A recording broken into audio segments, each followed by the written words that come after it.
If Wilt Chamberlain becomes a millionaire because millions of people are willing to pay for watching him play basketball, then that millions of dollar is his just entitlement. उसका entitlement just है उसके ऊपर, ठीक है। अपने talent और effort की वजह से वो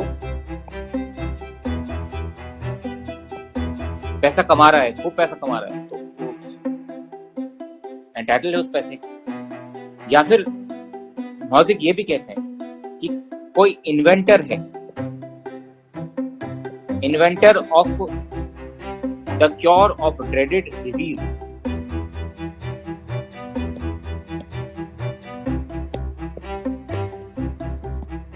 कोई ऐसी डिजीज है जो समाज के अंदर जिसका कोई क्योर नहीं है।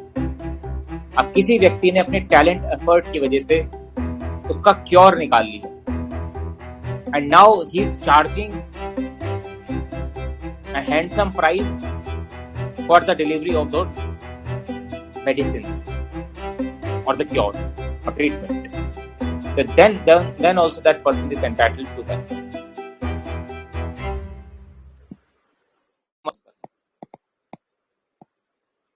बहुत इंपॉर्टेंट है ये भी, इन पे क्वेश्चन आया है और इनको हम इस्तेमाल भी कर सकते हैं डिफरेंट प्लेसेस पे।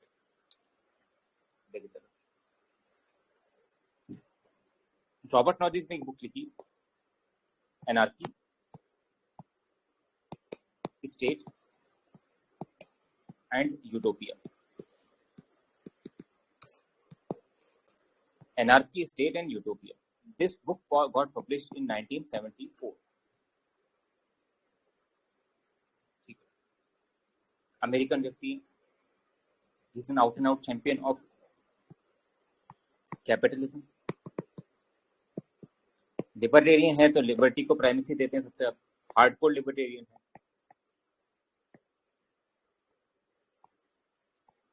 प्राइम कंसर्न इनका भी यही है जो हमने बात करी। अब भी हम अपने बेसिक चीज को नहीं छोड़ रहे कि जस्टिस के अंदर हमारा प्राइम कंसर्न है दैट लॉजिकल क्राइटेरिया का डिटर्मिनेशन।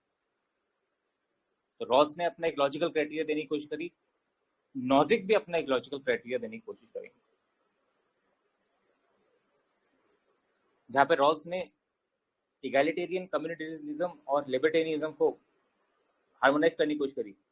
नॉजिक ये बताते हैं कि इस हार्मोनाइजेशन के चक्कर में उसने लिबर्टी को कॉम्प्रोमाइज कर दिया रॉल्स ने, और जो कि उसने एक बहुत बड़ा फ्लॉ है उनकी थ्योरी के अंदर। तो रॉल्स जो हमारे नॉजिक हैं, he is supporter of capitalism, he is supporter of laissez-faire economy, and in terms of state he talks about night watchman state. Night watchman state is the state whose functions are similar to that of a night watchman, that is to ensure safety of life and property of its citizens, and such night watchman state is only responsible for maintenance of law and order within its territory and defense against the external acts. और ये जो night watchman होता है, night watchman state होता है, इसकी power of taxation भी उतनी ही होती है जितना उसको अपने लॉ एंड ऑर्डर फंक्शन को फुलफिल करने के लिए आवश्यकता है। मतलब नाइट वॉचमैन स्टेट का रोल अफर्मेटिव एक्शन करना ही होता है। नाइट वॉचमैन स्टेट का ऑब्जेक्टिव यही है कि लॉ एंड ऑर्डर मुझे मेंटेन करना है, एक्सटर्नल थ्रेट से बचाना है, और उसके लिए जितने भी रिसोर्सेज की मुझे आवश्यकता है उतना मैं टैक्स लगा सकता हूँ, उससे ज्यादा टैक्स नहीं लगा सकता। वेलफेयरिज्म के नाम पे टैक्स नहीं लगा सकते आप।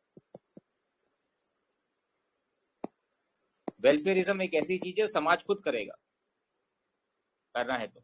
राज्य वेलफेयरिज्म नहीं करेगा, क्योंकि कहीं ना कहीं रॉबर्ट नॉजिक ने भी ये चीज देखी कि वेलफेयरिज्म के नाम पे जो पैसा इकट्ठा किया जाता है वो करप्शन में जाता है ना, काफी हद तक करप्शन में जाता है। करप्ट लोग उस पैसे को यूज कर लेते हैं अपने फायदे के लिए। तो जब नॉजिक भी ये बात बोल रहे हैं तो वो भी कुछ एक रीजनिंग लेके आ रहे हैं दिमाग के अंदर।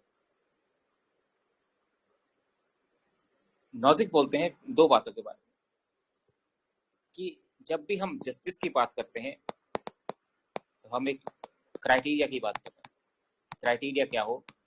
Benefits and burdens.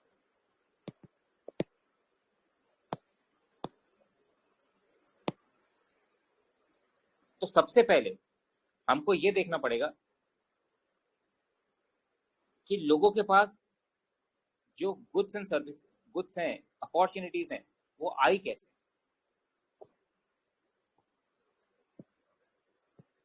पहले in the first place how did this benefits and burdens got created. हम एक लॉजिकल क्राइटेरिया बनाने की कोशिश कर रहे हैं, बट पहले हम ये तो देखें कि अभी किस क्राइटेरिया के ऊपर बेनिफिट्स एंड बर्डन्स डिस्ट्रीब्यूटेड हैं सोसाइटी के अंदर। और अगर अभी का जो डिस्ट्रीब्यूशन है वो एक लॉजिकल क्राइटेरिया पे बेस नहीं होगा, जबकि वो बताएंगे कि क्या लॉजिकल क्राइटेरिया होना चाहिए, तब बस हमको उसको करेक्ट करना है, then justice will be insured. तो first of all he will talk about mode of acquisition.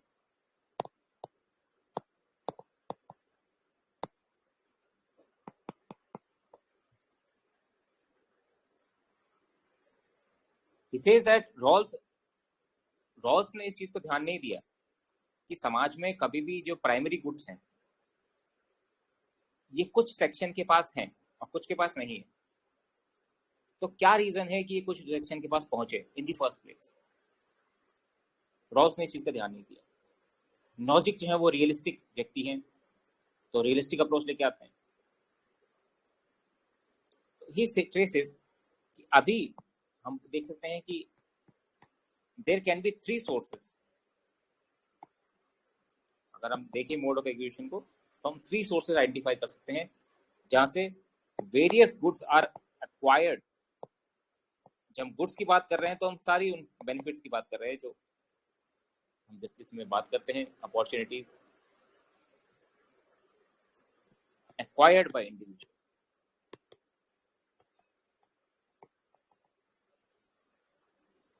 There can be 3 sources through which various goods have been acquired by the individual.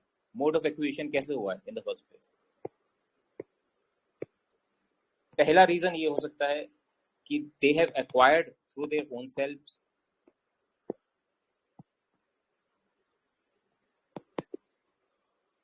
Their selves मतलब through their bodily effort, through their intellectual activities, ना जिसको brain cells etcetera बोलता है वो, जिसको अपने physical या intellectual labour हम बोल सकते हैं इसको, फिजिकल एंड इंटेलेक्चुअल लेबर से एक्वायर किया गया है। जो भी goods and opportunities physical and intellectual labour से एक्वायर की गई है, they have absolute right over it. An individual is free to use them, his physical and intellectual abilities, to acquire as many goods as possible. भाई मैंने अपनी शारीरिक क्षमता की, अपनी भौतिक क्षमता का इस्तेमाल करके कुछ किसी रिसोर्स अपॉर्चुनिटी को मैंने प्राप्त किया है, तो मेरा पूरा हक है उसके ऊपर, एब्सोल्यूट राइट है उसके ऊपर। यहाँ पे स्टेट कोई इंटरवेंशन नहीं कर सकता। पहला तो है कि थ्रू देयर सेल्फ। दूसरा है द नेचुरल वर्ल्ड।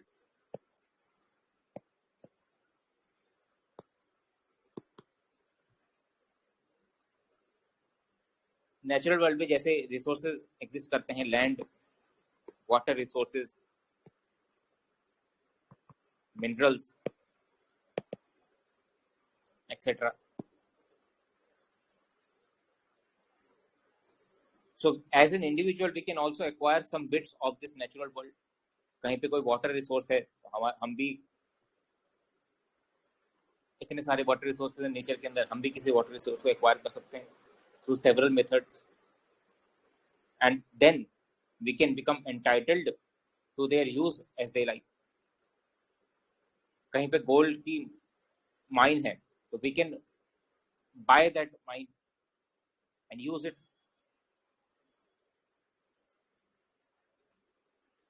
राइट। तो नेचुरल वर्ल्ड से हमने जो चीजें प्राप्त करी हैं वो भी हम प्राप्त कर सकते हैं through various methods.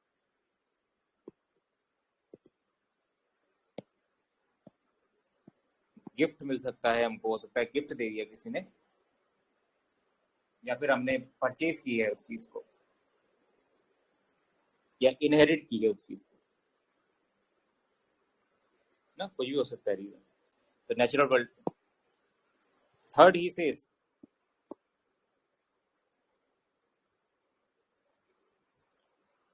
is the kind of acquisition which people make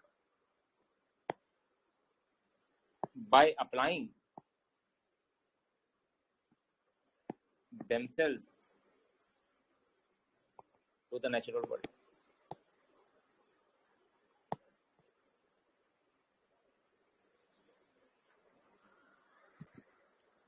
इसमें we can talk about agriculture and industrial products,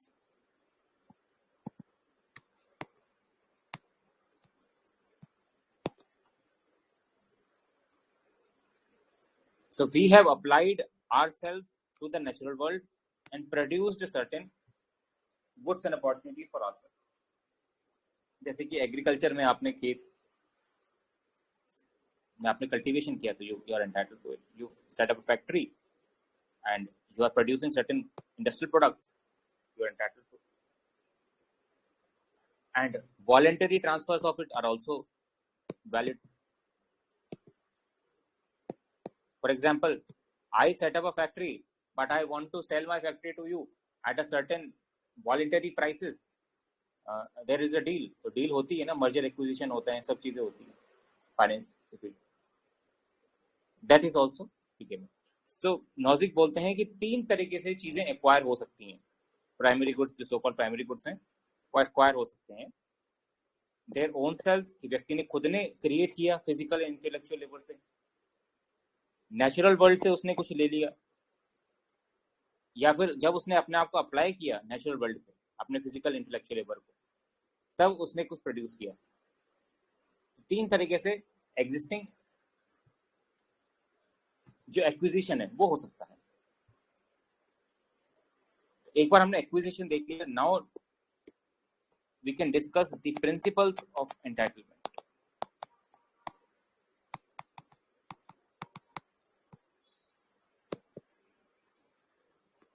एक और चीज आपको बता दें कि जब हमने प्लेटो की बात करी तो हमने बताया कि जस्टिस एज ड्यूटीफुलनेस, अरिस्टोटल की बात करी तो हमने बताया justice as regulation of human relations,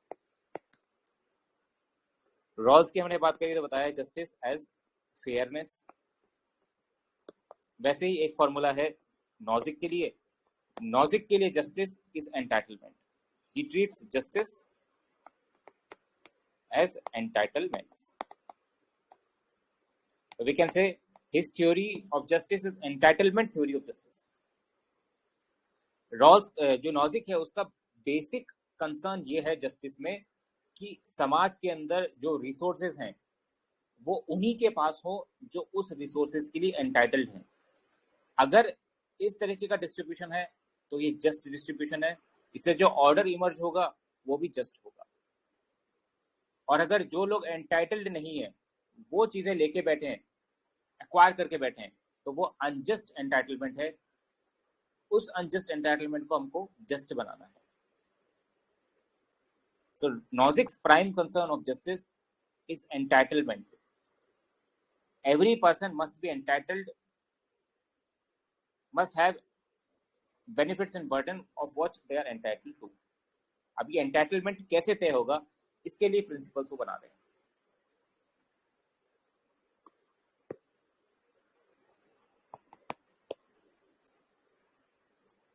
right, so he identifies 3 principles on which entitlement would conform to justice.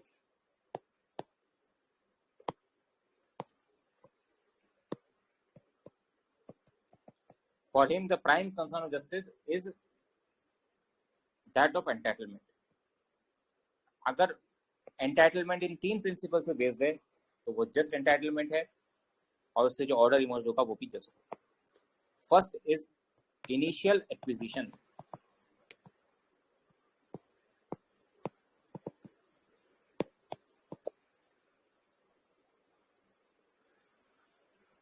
Initial acquisition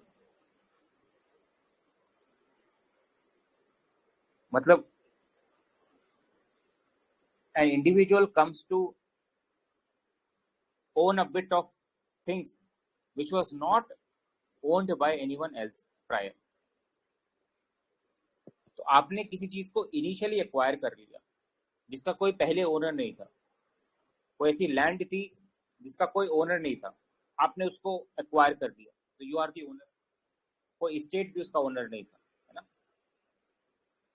कि आज हम बोलते हैं कि जो प्राइवेट लैंड नहीं है वो गवर्नमेंट लैंड है, बट लेट्स से कि गवर्नमेंट भी उसकी ओनर नहीं थी उस लैंड की उस समय, आपने उसको एक्वायर कर दिया. एक अनइनहेबिटेड आइलैंड को आपने एक्वायर कर दिया,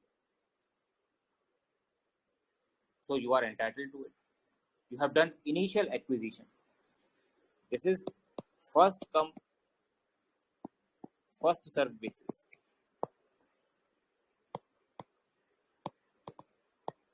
He says as long as nobody is made worse off by doing so, this acquisition is just acquisition.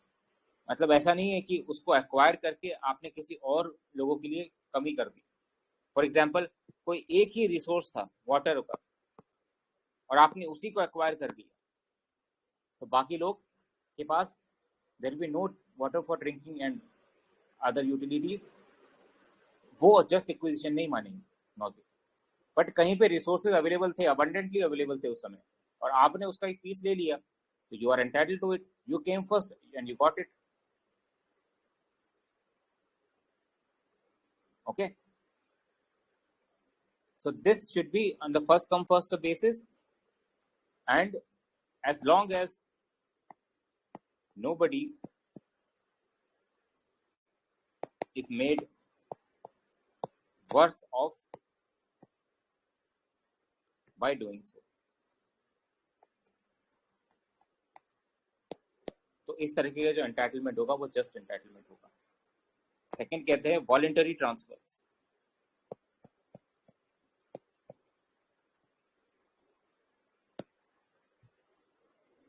तो दो तरह के ट्रांसफर हो सकते हैं, forceful involuntary and other is voluntary and fair. तो नॉजिक कहते हैं कि जो भी ट्रांसफर्स विदाउट फ्रॉड और फोर्स के होते हैं, बेसिकली जो वॉलंटरी ट्रांसफर्स होते हैं, they are also just entitlements.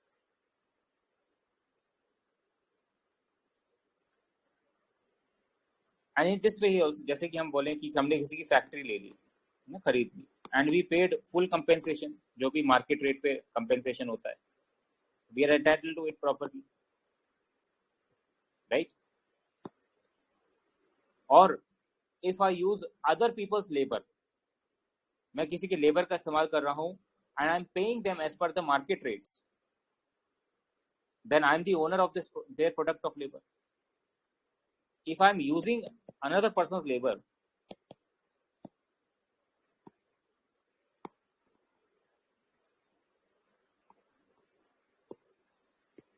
and paying them at market rates,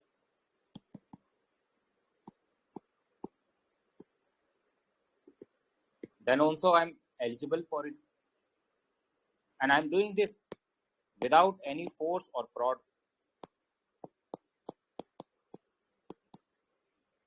तो इस तरीके से जो मैंने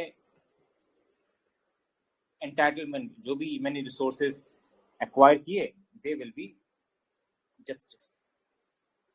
just entitlements.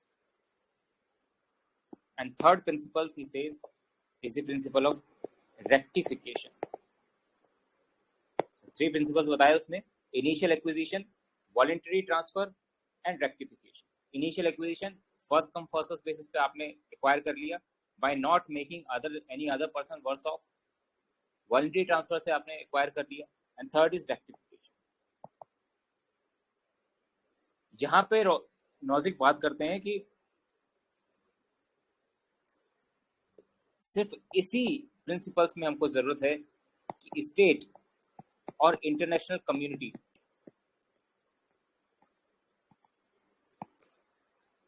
इंटरवीन करे।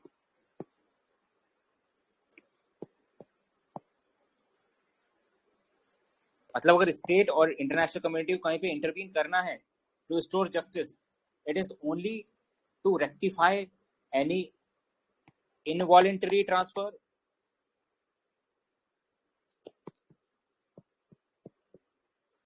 और एन अनजस्ट एक्विजिशन।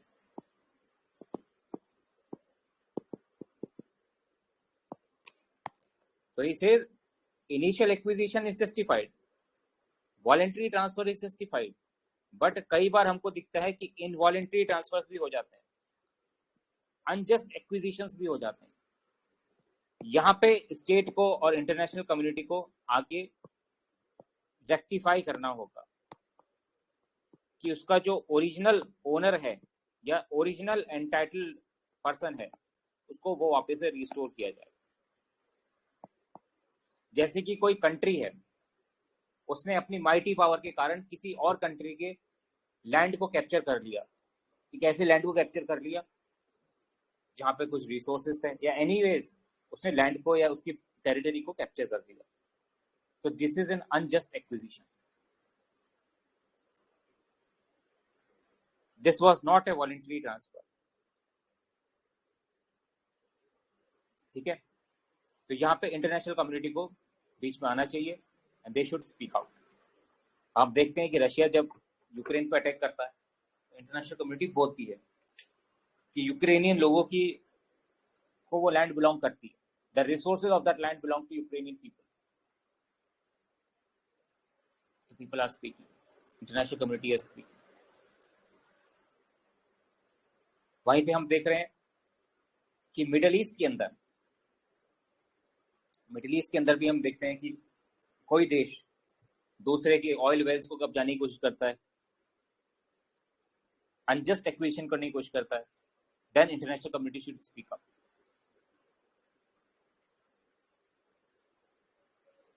राइट, कोई किसी की टेरिटरी में फिशिंग करने की कोशिश कर रहा है, that is also unjust acquisition, international community should speak up. या फिर समाज के अंदर कुछ लोग अपने बाहुबल का इस्तेमाल करके दूसरे से बंधुआ मजदूरी करा रहे हैं, किसी की इंटेलेक्चुअल और फिजिकल लेबर को एक्सप्लॉइट कर रहे हैं विदाउट वॉलंटरी ट्रांसफर। जैसे कि स्लेवरी है, स्लेवरी इज इनवॉलंटरी ट्रांसफर। तो रॉल जो नॉजिक हैं वो स्लेवरी को बोलेंगे कि it is not justified, slavery is not justified. अगर मैं मार्केट रेट पे किसी को पैसा देता हूं और वो व्यक्ति भी एग्री करता है, देन दैट इज जस्टिफाइड। या फिर हमने किसी की लैंड को एक्वायर कर लिया, तो स्टेट को वहां पे जब लॉ कोर्ट्स हैं वो क्या करते हैं? लॉ कोर्ट्स यही करते हैं कि जो भी अनजस्ट एक्विजिशन है उसको रिस्टोर किया जाए और जो उसको एंटाइटल है व्यक्ति उस प्रॉपर्टी का, उसको वो प्रॉपर्टी वापस दी जाए। तो rectification principle will ensure that any unjust acquisition or involuntary transfer is rectified, and here only the intervention of a state and international community is also justified, and this justification is only to restore justice. ये intervention क्यों हो रहा है? To restore justice which is entitlement. यहाँ पे एक example देते हैं, वो बहुत ही इंपॉर्टेंट एग्जांपल है, आप लोग भी अपने आंसर में लिखें। उनका खुद का दिया हुआ एग्जांपल है wilt Chamberlain.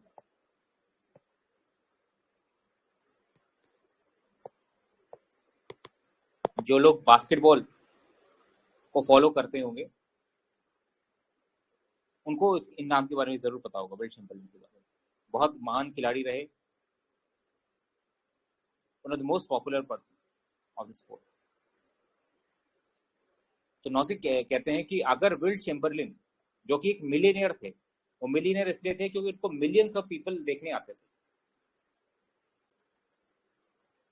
If Wilt Chamberlain becomes a millionaire because millions of people are willing to pay for watching him play basketball, then that millions of dollar is his just entitlement. उसका entitlement just है उसके ऊपर, ठीक है। अपने talent और effort की वजह से वो पैसा कमा रहा है, खूब पैसा कमा रहा है, तो वो एंटाइटल है उस पैसे का। या फिर नॉजिक ये भी कहते हैं कि कोई इन्वेंटर है, inventor of the cure of dreaded disease,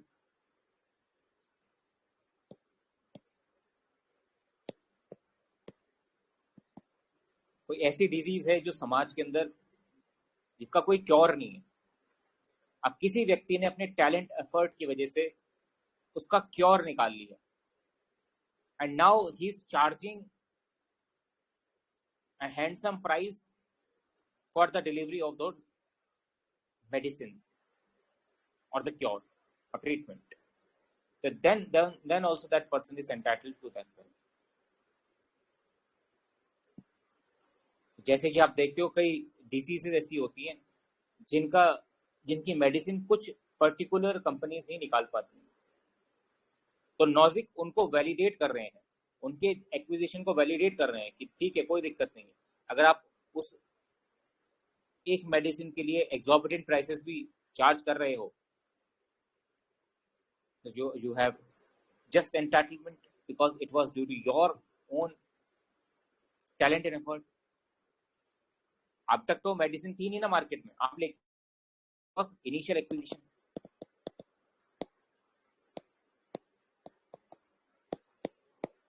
या आपने इनिशियल एक्विजिशन किया है, you are entitled to whatever you want. जैसे आप देखोगे, जैसे कोविड डिजीज आई, कोविड आया उस समय पैंडेमिक, अगर उस समय कोई ऐसा, जैसे वो थी एस्ट्राजेनेका थी या बहुत सारे थे, तो उनमें से कोई वैक्सीन निकालता और सिर्फ वही वैक्सीन बना पाते, तो नॉजिक जैसे लोग तो उसको जस्टिफाई कर देते कि they can charge whatever they want, ठीक है। But what he disagrees with only is that कि अगर कोई भी कहीं पे कोई सिंगल सोर्स है तो उसको नहीं हमको खत्म करना है।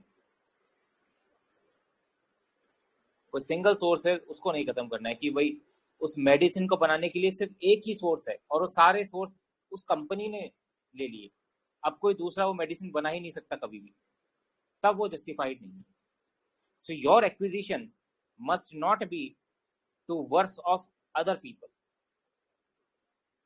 बाकी लोग भी अपना टैलेंट एंड एफर्ट लगाएं और बनाएं कोई मेडिसिन, जेनरिक मेडिसिन बनती है, कम पैसे में बिकती है, बनाएं वो लोग, बट जो उसका ओरिजिनल मैन्युफैक्चरर है उसको नॉजिक वैलिडेशन दे देते हैं कि आप जितना चार्ज कर सकते हो, करना चाहते हो करो। तो हम देखते हैं कि नॉजिक जो है वो कहीं ना कहीं कैपिटलिज्म को जस्टिफाई कर रहे हैं। He is an out and out champion of capitalism, he is out and out champion of liberty of accumulation of wealth, and he says कि जो टैक्सेशन है वो गलत है, क्योंकि टैक्सेशन में जो रिसोर्सेज स्टेट ले रहा है इंडिविजुअल से, they are not just transfers, they are not voluntary transfer, they are not just acquisitions. State क्या करेगा, जैसे हमारी इनकम पे उसने टैक्स लगाया 30%, हमसे पूछ के तो लगाया नहीं, हमसे बिना पूछे लगाया, फिर उस पैसे को ले जाके उसने दे दिया किसी और को, यूनिवर्सल बेसिक इनकम के तौर पे, किसान सम्मान निधि के तौर पे, या फिर किसी और गवर्नमेंट स्कीम के तौर पे, स्कॉलरशिप्स के तौर पे। अभी पैसा उन लोगों के पास जाता है जो इस पैसे के एंटाइटल्ड नहीं है। So this is unjust acquisition, this is not based on voluntary transfer. तो नॉजिक जो है वो टैक्सेशन के खिलाफ है, स्पेशली जो टैक्सेशन लगाया जाता है फॉर वेलफेयर पर्पस, उसके खिलाफ।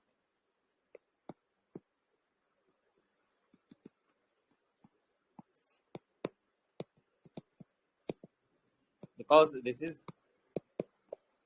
इनवॉलेंट्री, कोई व्यक्ति नहीं चाहेगा उसकी इनकम पे 30% टैक्स लगे।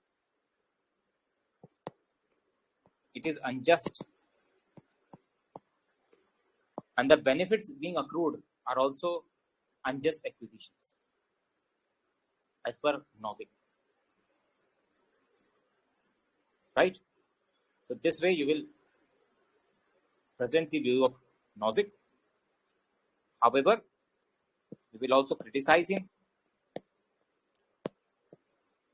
We'll criticize him by saying that although he says he claims to discover the principle of justice for all human beings, मतलब वो भी एक यूनिवर्सल थ्योरी ऑफ जस्टिस निकाल रहा है, यूनिवर्सल प्रिंसिपल्स, कि अगर ये प्रिंसिपल्स फॉलो हो रहे हैं तो उसके बाद जो ऑर्डर इमर्ज हो रहा है वो जस्ट होगा।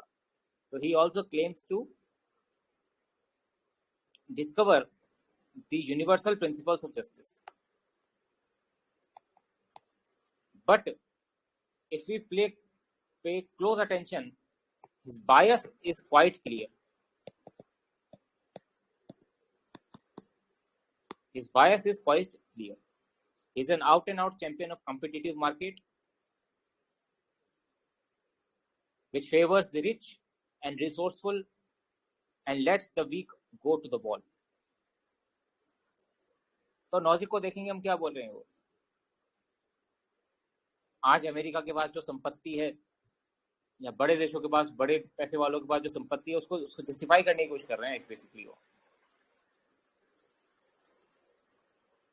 जो बिग टेक कंपनियां हैं आज उनके पास जो भी रिसोर्सेज है, पैसा है, उसको जस्टिफाई करने की कोशिश कर रहे हैं नॉजिक बाय सेइंग दैट कि उनके पास जो सब कुछ है वो they are entitled to it. आज गूगल के पास, फेसबुक के पास इतनी वेल्थ है, they are entitled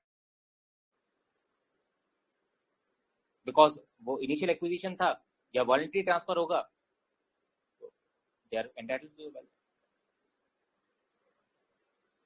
So he favors, he is an out and out champion of competitive market.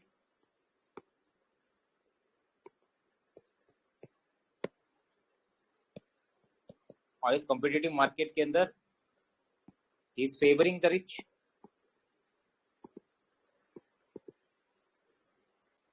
and the resourceful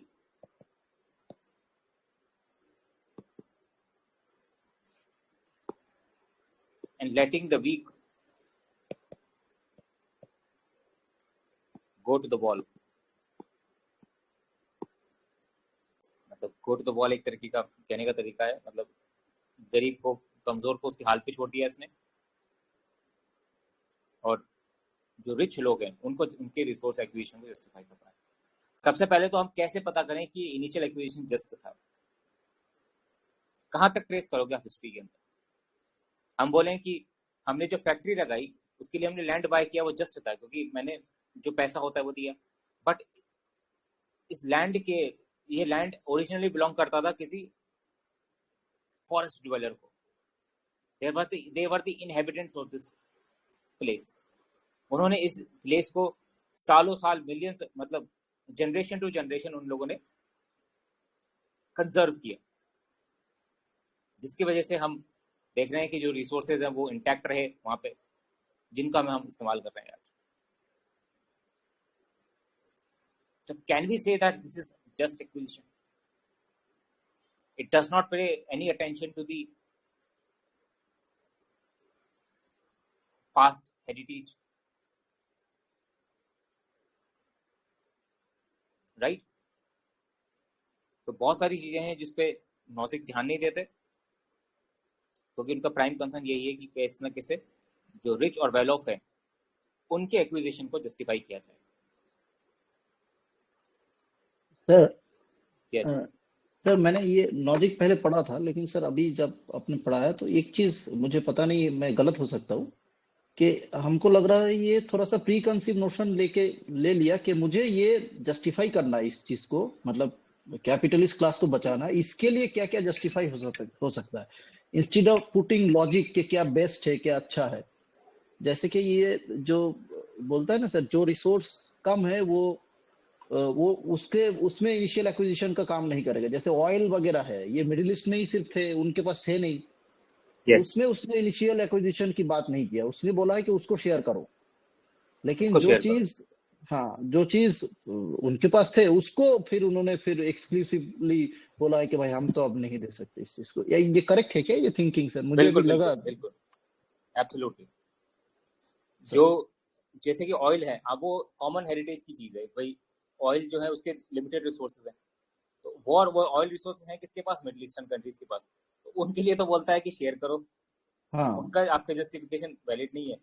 और बाकी जितनी भी चीज़ें हैं उनको वो बोलता है कि सब जस्टिफाइड है, राइट? तो सर। हर कंट्री के पास रिसोर्सेज तो लिमिटेड ही होते हैं ना।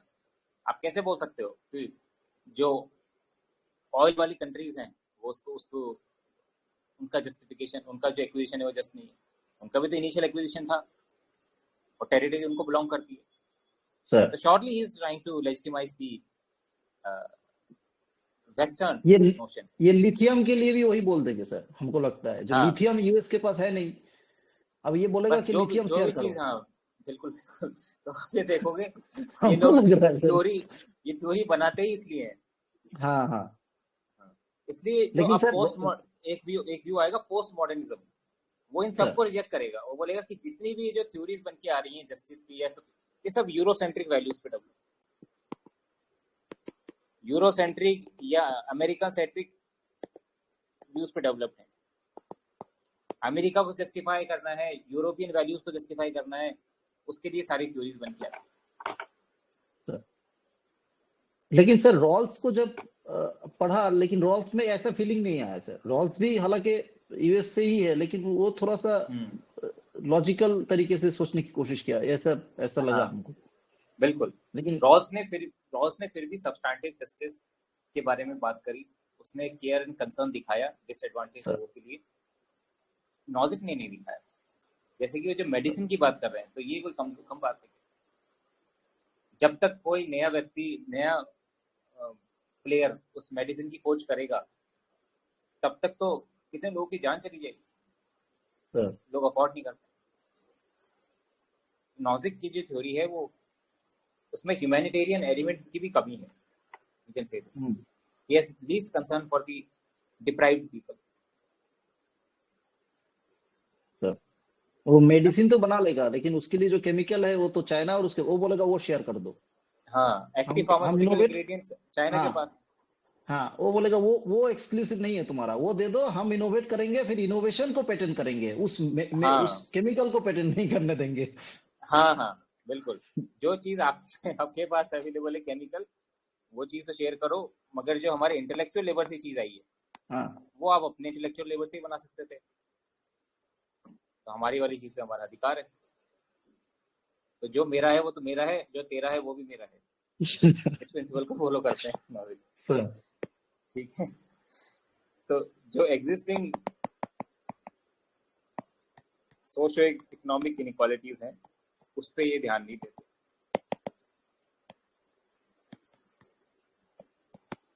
है ना। लीस्ट एडवांटेज पे इन्होंने कोई ध्यान नहीं दिया उसको डेवलप बनाने में।